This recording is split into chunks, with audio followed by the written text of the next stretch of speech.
할렐루야, 할렐루야. 하나님 영광 받으신 줄 믿습니다. 여러분의 삶 속에 하나님의 놀라운 은총과 평강과 복이 넘칠 수 있기를 축복합니다. 오늘 또 거룩한 복된 주일에 주의 전에 나와 예배하는 여러분들에게도 하나님의 놀라운 은총과 복이 충만할 수 있기를 축복합니다. 추수 맥주 감사 주일을 앞두고 6월의 마지막 주에 삶으로 드리는 예배라는 제목으로 함께 은혜를 나누겠습니다.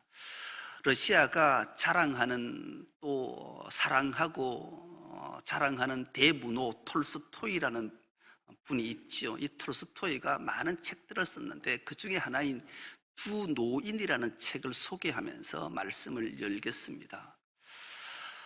이 두 노인을 소개하면 그렇지요. 술, 담배를 전혀 하지 않고 태어나서 한 번도 나쁜 말을 해보지 않은 예핌이라는 노인이 있어요. 또 하나는 술, 담배를 너무 좋아해서 어떻게 하면 담배를 끊을까? 그런데 담배를 끊지 못하고 늘 코담배를 입에 물고 있는 에리세이라는 노인이 있어요. 근데 이 노인은 아주 성격이 명랑하고 밝고 그래서 이웃들과 아주 사이좋게 잘 지내는 두 노인이 있었어요. 이 두 노인이 어느 날 둘이가 오래전부터 약속 하나를 해요. 여보게, 우리가 더 늙기 전에 성지순례 한번 가세. 그래, 가세. 둘이가 성지순례를 약속을 했어요. 그런데 이 부자 예핌이란 노인이 자꾸 집안에 일이 생기는 거예요. 부자다 보니까. 그래서 차일 필 미뤄요. 그러자 이 에리세이가 어느 날 이 예핌에게 이런 말을 하지요. 여보게, 이렇게 자꾸 미루다 보면 우리 못 가네. 그러면서 그 유명한 말 한마디를 해요. 영혼보다 더 소중한 것은 없다네. 그 어느 것보다 영혼의 일이 먼저 질서가 잘 잡혀야 편치 않겠는가. 예핌이 깨달았어요. 그리고 이 예리세이와 성지순례를 가기로 결정을 해요. 부자인 예핌은 돈이 마련하는데 별 어려움이 없죠. 백루불을 마련했고, 이 가난하지도 않고 부자지도 않는 이 예리세이는 이 백루불을 마련하려고 아내의 도움을 받고 자식의 도움을 받아서 겨우 백루불을 준비하고 둘이가 성지순례를 떠나게 돼요. 러시아에서 저 이스라엘 예루살렘까지 가는 길이 여정이 그렇게 호락호락하겠어요. 긴 여정을 출발을 하지요. 한 5주쯤 가는 그때에 너무 목마르고 더위에 지칠 때쯤 아주 흉년을 맞이한 마을을 지나가게 돼요. 너무 목이 탔던 이 예리세이가 여보게, 우리 저 농가에 가서 물 한 모금 얻어먹고 가세. 그래서 예핌이 난 목이 마르지 않네. 자네라 가서 얻어먹고 오게. 나는 먼저 앞서 가겠네. 그래, 자네 먼저 가게. 내가 곧 따라감세. 그리고 예핌을 먼저 보내고 예리세이가 농가를 찾아 들었어요. 계십니까? 계십니까? 인기척이 없는 거예요. 그래서 또 다른 집으로 가려고 돌아서는데 느낌이 쎄한 거예요. 그래서 문을 열어보니까 그 방 안에 노모와 부부와 어린 자식 5명이 맥이 턱 부러져서 배고픔에 굶주림에 아사 직전에 놓인 가족을 발견하게 돼요. 예리세이가 급하게 가서 우물에 가서 물을 뜨고 자기가 여행하면서 먹을 준비했던 빵을 떼어서 그의 입에 넣고 물을 먹고 그를 살려요. 그리고는 자기가 나가서 시장에 가서 옥수수랑 밀가루랑 사서 서프를 만들어 그 가족을 극진히 보살펴 3일 동안 극진하게 보살피죠. 그들이 기력을 회복할 때쯤 되자 예리세이가 친구 예핌이 벌써 멀리 갔겠구나, 빨리 따라잡아야지 하고 일어서다가 그냥 일어설 수가 없는 거예요. 사정을 물어보니 흉년이 오래여서 가시고 있는 땅도 저장 잡혀서 이제 땅까지 뺏길 처제가 되고 앞으로 살아갈 일이 막막한 거예요. 그래서 자기가 준비했던 그 성지순례의 경비를 가지고 수레와 말을 사서 그 집에 주고 저당 잡혔던 땅 문서를 찾아서 주고 그러고 나니 돈이 다 떨어진 거예요. 그래서 예리셀이는 성지순례를 포기하고 러시아로 돌아와요. 한편 예핌은 이 사람이 왜 이렇게 안 오는가? 뭐 그 사람은 빠른 걸음이고 하니까 오겠지 하고 자기는 성지순례길에 오르지요. 그렇게 해서 예루살렘에 도착을 해요. 예루살렘에 도착하니 많은 순례객들이 모여서 순례길을 하니 자기도 거기에 휩쓸려서 함께 순례길을 가요. 가장 먼저 마리아가 두 손 모아 기도했던 교회에 들어가서도 간절히 기도하고, 야곱이 하나님 앞에 간절히 기도했던 교회에 찾아가서도 기도하고, 빈 무덤 기념교회에 가도 간절히 기도하고 눈을 떴는데 제단에 머리에 후광이 싹 비치는 친구 예리셀이가 두 팔을 벌리고 자기에게 두 팔을 벌리고 있는 모습을 보고 깜짝 놀라서, 아이고 이 사람이 벌써 내보다 먼저 앞서왔구나 하고 막 군중을 헤집고 제단 앞에 가니까 예리셀이가 없는 거예요. 이 사람이 벌써 나갔나? 하고 그 다음에도 또 그랬는데 또 마찬가지로 예리셀이가 두 팔을 벌리고 있는 거예요. 그래서 또 막 군중을 헤집고 나가보니까 없는 거예요. 뭐지? 그렇게 생각을 하다가 이 예핌은 6주간에 걸쳐서 예루살렘 성지순례를 다 무사히 마치고 이제 고향으로 돌아와요. 돌아오다가 자기 친구 예리세가 헤어졌던 그 흉년을 맞이했던 마을에 도착했는데 어느 농부가 쫓아나와서 자기를 자기 집에 영접해서 아주 극진한 식사 대접을 하고 잠자리까지 제공을 하는 거예요. 그러면서 자기가 이렇게 살아나고 이렇게 행복하게 잘 살 수 있었던 비결은 바로 어떤 순례자가 우리 가족을 다 살렸다는 얘기를 듣게 돼요. 그때 예핌이 깨달아요. 아, 내 친구 예리세이가 이 가정을 살렸구나.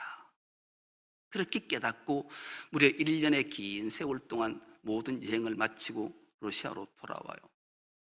예리세이를 만나지요. 예리세이가 이 사람아 성지순례 잘 다녀왔는가?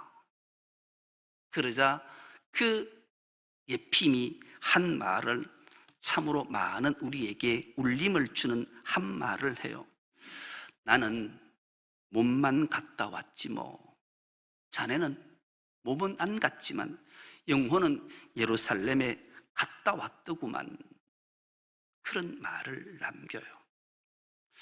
여러분, 이 단편 소설이 우리에게 주는 메시지가 무엇일까요? 우리의 삶이 어떤 모습으로 살아야 하는지를 우리에게 일깨워주는 말씀이지요. 오늘 그 말씀이 본문의 말씀을 통해 예수님이 우리에게 들려주시고 싶은 음성이 있으신 거예요. 오늘 본문은 이렇습니다. 예수님께서 제자들을 데리고 안식일에 밀밭 사이를 이렇게 지나가셔요. 그런데 제자들이 너무 배가 고팠어요. 시장했던 거예요. 그래서 제자들이 밀이삭을 뚝 꺾어서 밀을 비벼서 먹었어요. 그 모습을 바리새인들이 봤어요. 그러자 이들이 이렇게 말해요. 여보시오, 당신 제자들이 저렇게 땀 흘리고 피땀 흘려 지은 농사를 저렇게 망치면 되는가? 어떻게 제자들 교육을 그렇게밖에 못 시켰어? 이렇게 얘기하지 않았어요. 바리새인들은 예수께 이렇게 말해요. 당신의 제자들이 안식일에 하지 못할 일을 했습니다. 이렇게 지적한 거예요. 왜요? 유대인들은 안식일을 아주 중시 여겼고 율법을 중시 여겼던 자들이에요. 그리고 그들은 성전 중심의 삶을 살았던 자들이에요. 그러니까 안식일에는 일을 하면 안 되는 거예요. 그런데 제자들이 밀이삭을 잘라서 비벼서 먹으니 일을 한 거예요. 왜요? 장로의 유전이라는 게 있어요. 이것은 조상들로부터 대대로 내려오는 하나님의 율법의 말씀이 이런 거다라고 정한 거예요.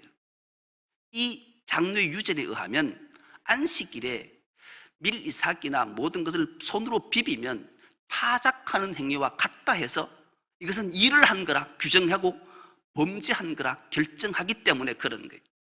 당신의 제자들이 안식일에, 거룩한 안식일에 노동을 하다니 이게 가한 일이요?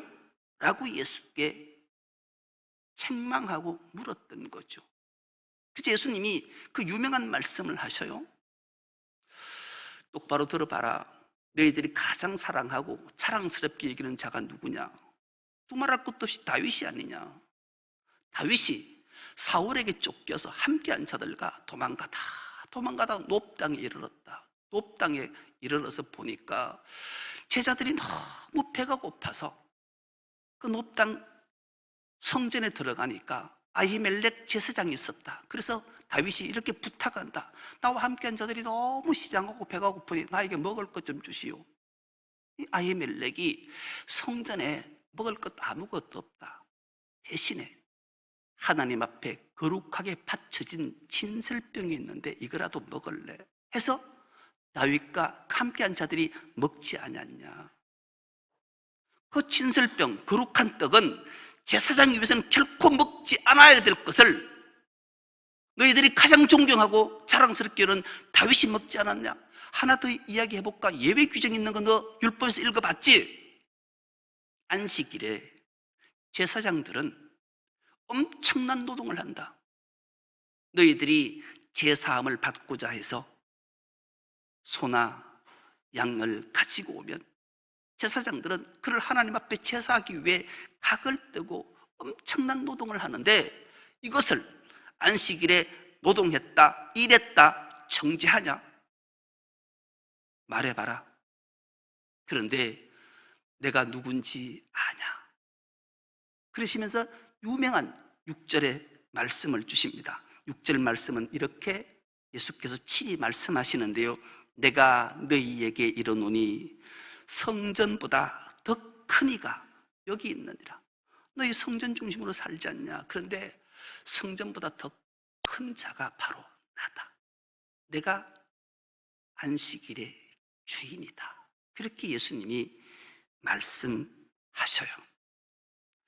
그러시면서 예수께서 엄청난 말씀 한 가지를 주시죠. 유대인들은 성전 중심으로, 율법 중심으로 하나님의 말씀대로 사는 자들이니까 그들은 율법서는 두말할 것도 없고 구약은 달달달달 다 외우고 다 알고 있는 자들이에요. 그래서 예수께서 그 유명한 한 말씀을 하시지요. 호세아 6장 6절 말씀을 통해서 우리에게 들려주시는 음성이 있어요. 이 말씀 우리가 한 목소리 한번 합독해 보겠습니다. 시작. 내가 바라는 것은 변함없는 사랑이지 제사가 아니다. 불살라 바치는 제사보다는 너희가 나 하나님을 알기를 더 바란다. 아멘. 띄워두세요.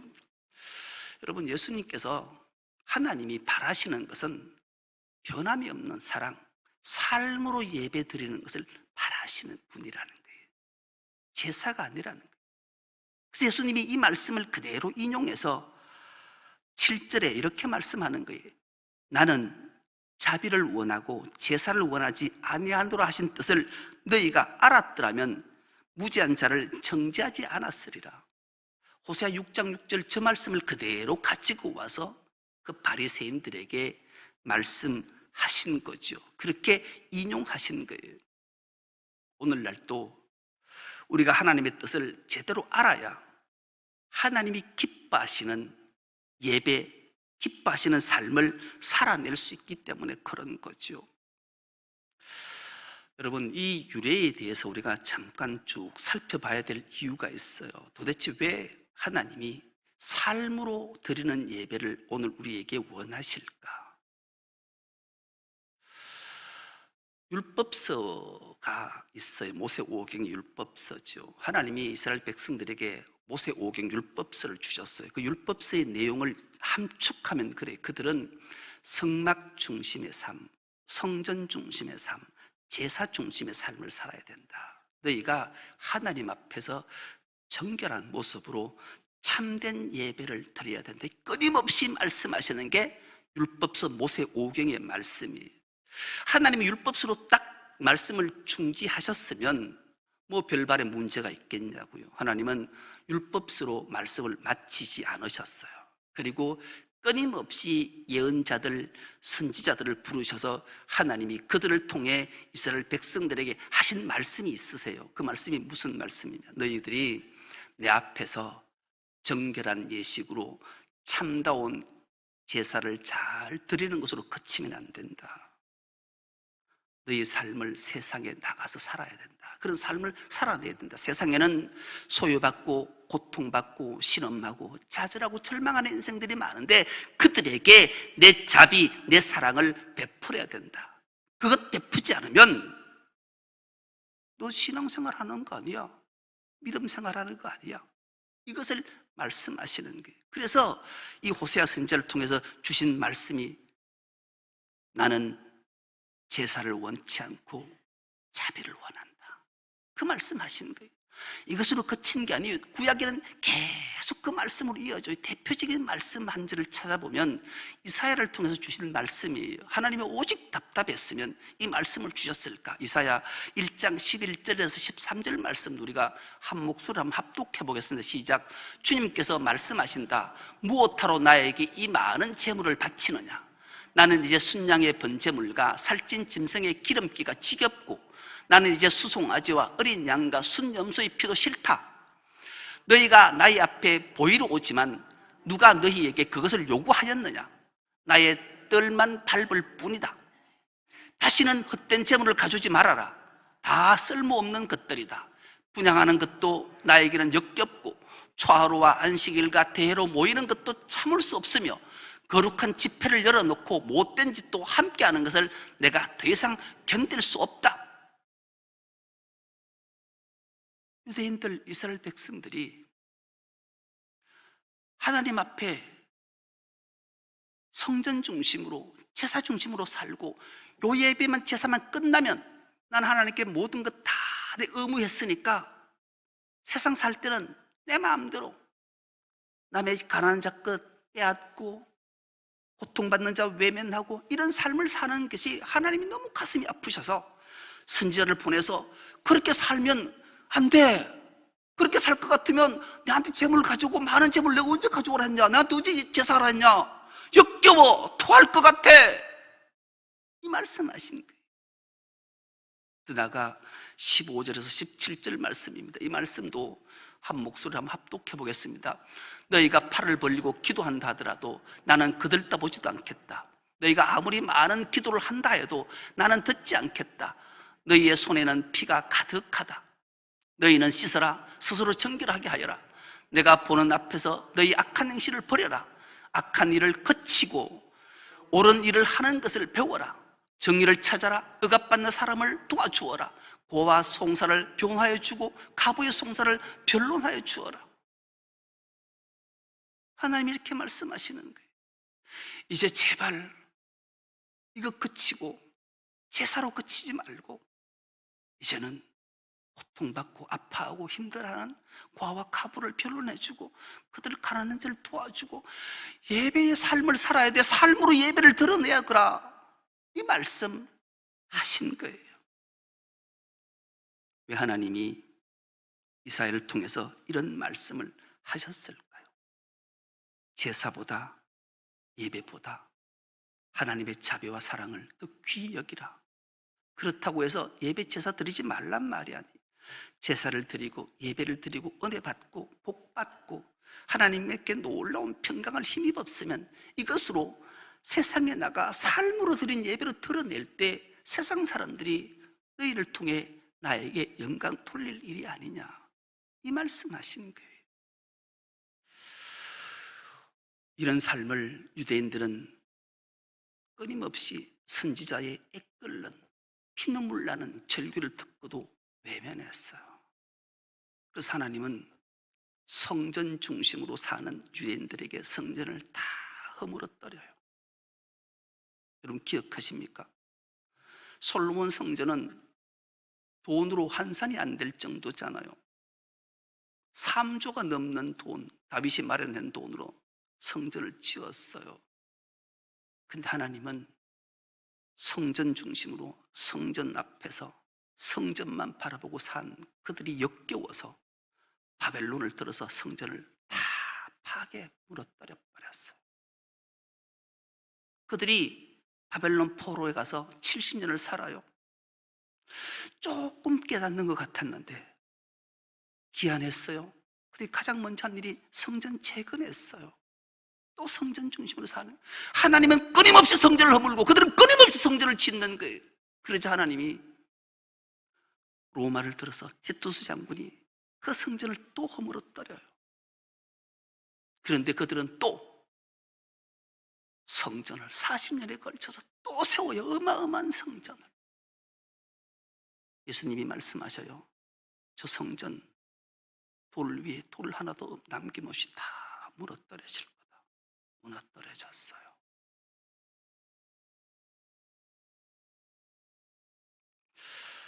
제가 좋아하고 존경하는 목사님 한 분이 계시죠. 우리 수요 성경 말씀 공부에 그분이 쓰신 책을 주제로 공부하고 있어요.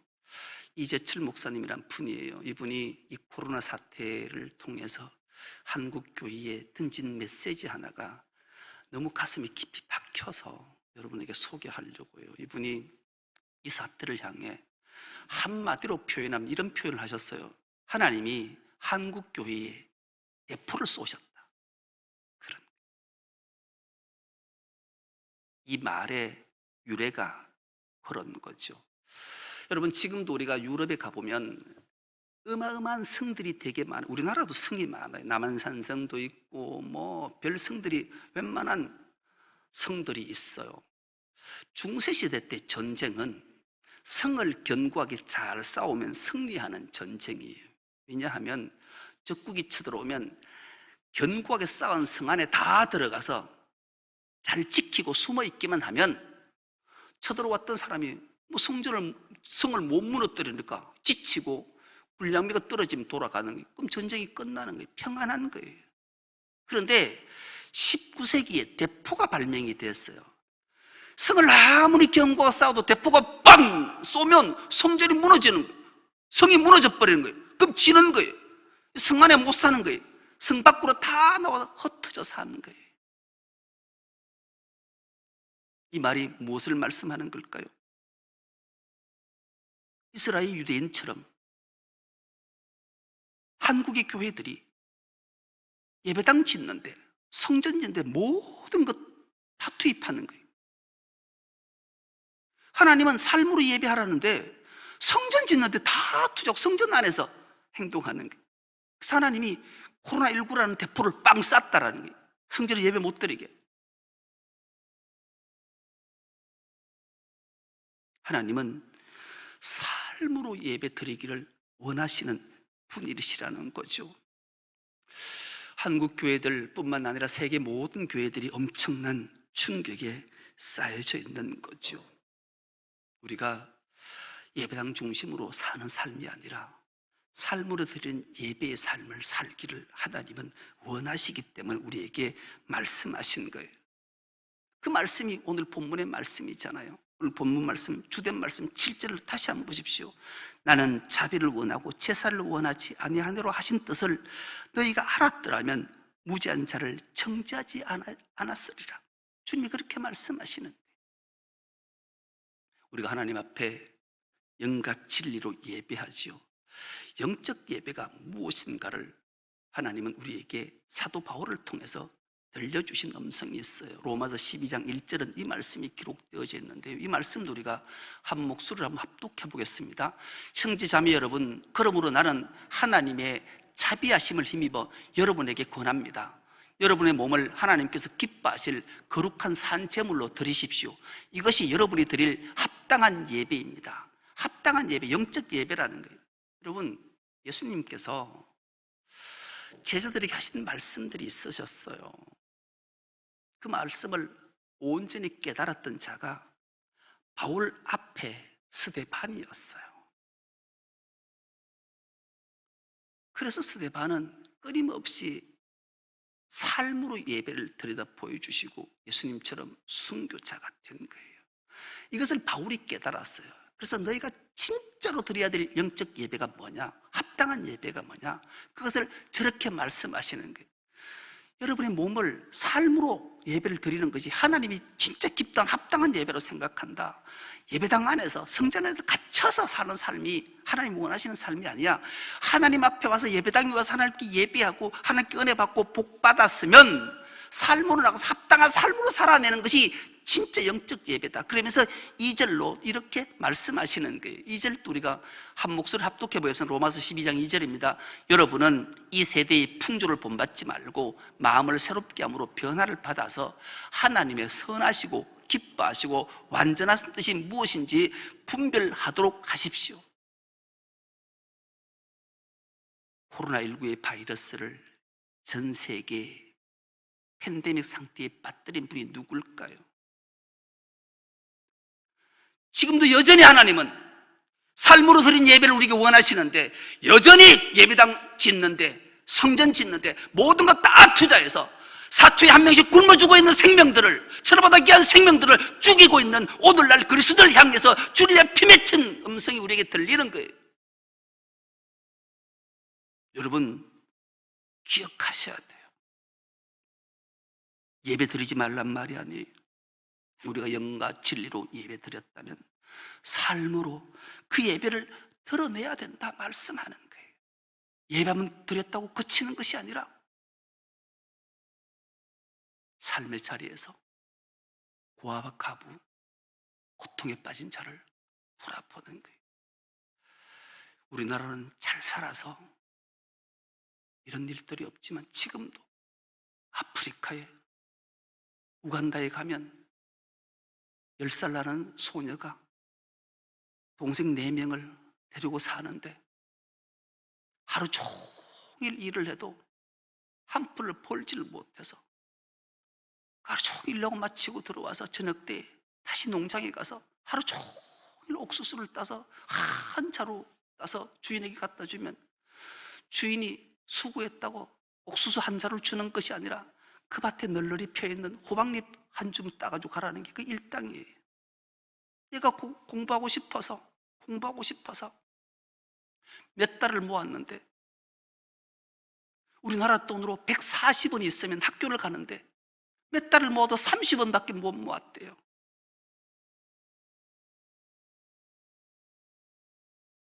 혹여나 우리 교회에서 여러분 중에 뭐 이 모양 저 모양으로 선한 일을 많이 하는 분들이 있겠죠. 요즘 근래에 한 분을 소개받았어요. 굿네이버스라는 곳을 한번 TV에도 선전을 자꾸 하더라고요. 굿네이버스 지사장이 제게 와서 목사님 좀 도와주세요 하고 와서 지금 그분과 관계를 맺어서 그 아프리카에 있는 그 소녀가 관계를 맺어서 이제 지난달부터 3만 원을 보내면 얘들 1년 사는 게 제 3만 원이 식사 한 끼 안 하면 3만 원이에요. 근데 그 3만 원 그 소녀가 5 식구가 1년을 살아내는 거예요. 자매 기름 맺었어요. 우리가 월삭 기도회를 할 때마다 모은 돈이 이제 있어요. 그래서 이번 주 금요일 날 굿네이버스의 관계자들 다 저희 교회 온대요. 와서 상의해서 빨리 우물을 하나 파서 그들에게 생수를 공급하려고 해요. 하나님은 우리가 삶으로 드리는 예배를 원하세요. 멀리 아프리카를 안 봐도 우리 주위에 찬찬히 눈을 돌려보면 신음하고 아파하는 자들에게 하나님께 참된 예배자로 삶을 살아서 하나님을 기쁘시게 하고 한국교회를 살려내고 한 주를 승리하는 우리 충성교회 모든 건속 다 될 수 있기를 간절히 기도합니다. 하나님 고맙습니다. 6월의 마지막 주 또 6개월을 은혜 가운데 보내게 하시고 맥주 감사주의를 앞두고 삶으로 드린 예배가 무엇인지를 하나님 말씀을 통해 들려주시니 감사합니다. 이 일들을 잘 감당해서 주님 앞에서 칭찬받고 상 받는 우리 모두가 되게 하여 주옵소서. 감사드리오며 예수님의 이름으로 기도드리옵나이다.